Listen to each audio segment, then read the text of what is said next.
Dear student, today we will discuss about class 8 math chapter rational number in brief. Let us recall that we have classified in 4 categories. First of all, natural numbers which denote by capital N. Capital N equal to 1 2 3 4 dash one, यानी कि जो natural numbers होते हैं उसको N से denote करते हैं और वो जो होते हैं 1 से स्टार्ट होते हैं और इनकी कोई लिमिट नहीं है कि असंख्य संख्याओं तक हो सकते हैं। ऐसे जो वो नंबर्स होता है इसको W से लिखते हैं और ये क्या होते हैं, 0 से स्टार्ट होते हैं, 0 1 2 3 4 5 डैश। ऐसे जो इंटीजर्स होते हैं इसको I से लिखते हैं और यहाँ क्या करते हैं, इसमें बीच में प्लस 0 लिखते हैं, इधर 1 2 3 4 डैश, इधर -1 -2 -3 -4 डैश। मीन्स इसमें पॉजिटिव और निगेटिव और 0 सब आते हैं इंटीजर्स में। और जो रेशनल नंबर्स होते हैं उसको R से लिखते हैं। R इक्वल टू होता है P/Q, where Q not equal to 0, यानी कि जो डिनोमीटर होगा वो कभी भी 0 नहीं हो सकता है। Rational numbers in numbers that can be written in the form of P/Q, यानी कि P/Q फॉर्म में लिखते हैं इसको, where P and Q are integers. P and Q क्या होते हैं, इंटीजर्स होते हैं, और जो Q होता है Q not equal to 0, Q की वैल्यू कभी भी 0 नहीं हो सकती है। तो इसके बारे में आपको डिटेल से बताएंगे। Dear student, property of rational numbers. First property is closure property. For any two rational numbers से A एंड B, आपने कोई दो नंबर्स लिए A और B, यानी कि A plus B equal to rational numbers. अगर दो रेशनल नंबर्स को ऐड करेंगे तो रेशनल नंबर्स ही आपको प्राप्त होगा, और दो रेशनल नंबर्स को माइनस करेंगे, सबट्रैक्ट करेंगे तो रेशनल नंबर ही प्राप्त होता है। अगर दो रेशनल नंबर का मल्टीप्लाई करेंगे तो रेशनल नंबर्स ही मिलता है। और अगर आप कहेंगे कि दो रेशनल नंबर का डिवाइड करेंगे, रेशनल नंबर ही प्राप्त होता है, लेकिन आप कहेंगे आपने लिखा है कि not equal to a rational number. ये मैंने इसलिए लिखा not equal to rational number, इसके पीछे रीजन ये है कि अगर फॉर एग्जाम्पल डिनोमीटर 0 हो गया तो उस कंडीशन में क्या होगा, वो रेशनल नहीं होगा।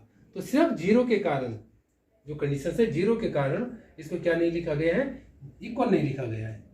यानी कि रेशनल नंबर जो होता है P/Q टाइप का होता है, इसीलिए लिखा रहता है कि Q not equal to 0।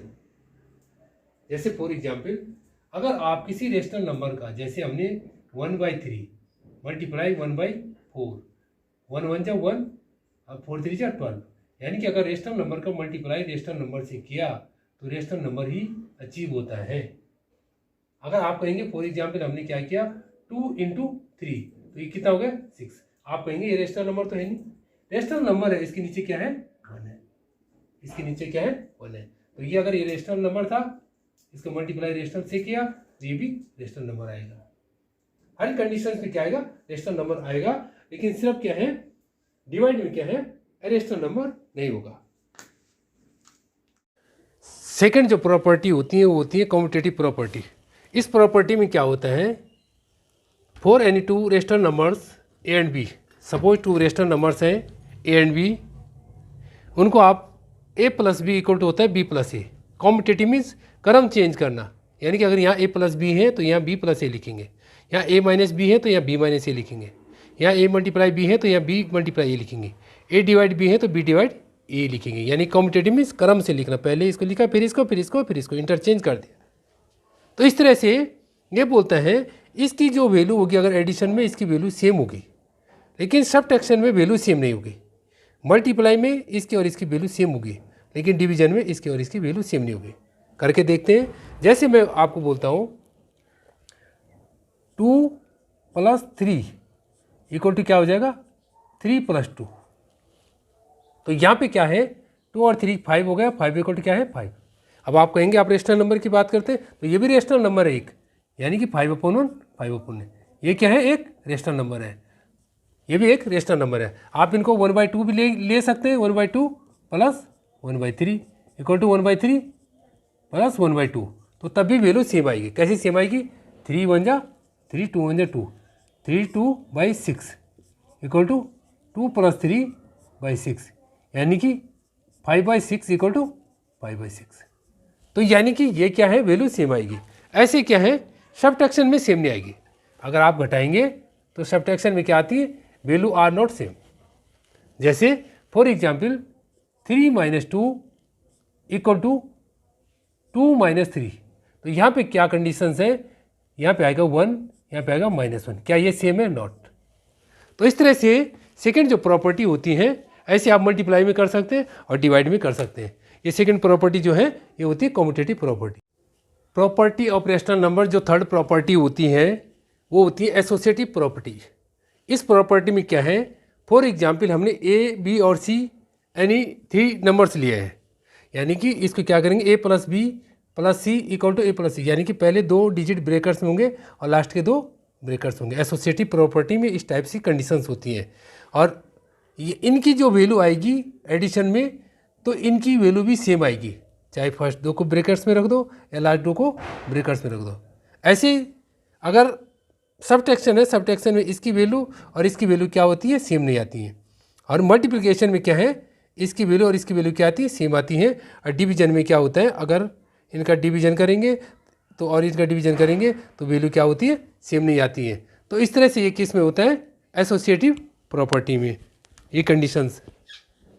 And fourth property of rational number, चौथी जो प्रॉपर्टी होती है उसको करते हैं distributive property. Distributive means distribute करना, वितरण करना किसी चीज़ का अलग अलग पार्ट में। जैसे for example A multiply bracket में है बी प्लस सी, तो पहले ए का मल्टीप्लाई बी से कर देंगे, ए मल्टीप्लाई बी, फिर 20 का प्लस लिख देंगे, फिर ए into C, A multiply C, ऐसे लिख देंगे। तो ये तो डिस्ट्रीब्यूटिव प्रॉपर्टी में थी, इसको अलग अलग डिस्ट्रीब्यूट कर देते हैं। ऐसे रेसिप्रोकल होता है। अगर आपको रेसिप्रोकल पूछा गया है, रेसिप्रोकल में क्या करना होता है, सपोज आपको पूछा गया है 8/21 का रेसिप्रोकल क्या होगा, तो आपको क्या लिखना है, इसी का अपोजिट, यानी कि 21 ऊपर लिख देना, 8 नीचे लिख देना है।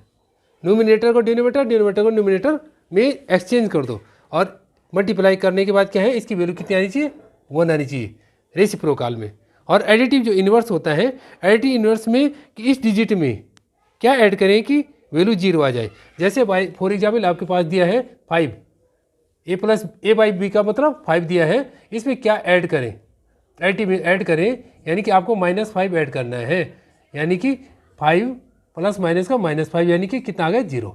एडिटिव इन्वर्स में क्या आना चाहिए कि वो डिजिट ऐड करना जिससे आपको रिजल्ट 0 आ जाए। तो जैसे ये वैल्यू है, इसमें ये प्लस किया तो फिर भी 0 आएगा, अगर ये वैल्यू माइनस में तो ये आपको ऐड करना पड़ेगा, तो वैल्यू फिर भी 0 आएगी। तो रेसिप्रोकल और एडिटिव इन्वर्स में इस तरह से होता है। तो आपको क्या करना है, ये चैप्टर का डिटेल आपको समझाया गया है, इसके लिए लाइक और सब्सक्राइब ज़रूर करें। तो बच्चों जल्दी से चैनल को लाइक करें, सब्सक्राइब करें और शेयर करें। Thank you.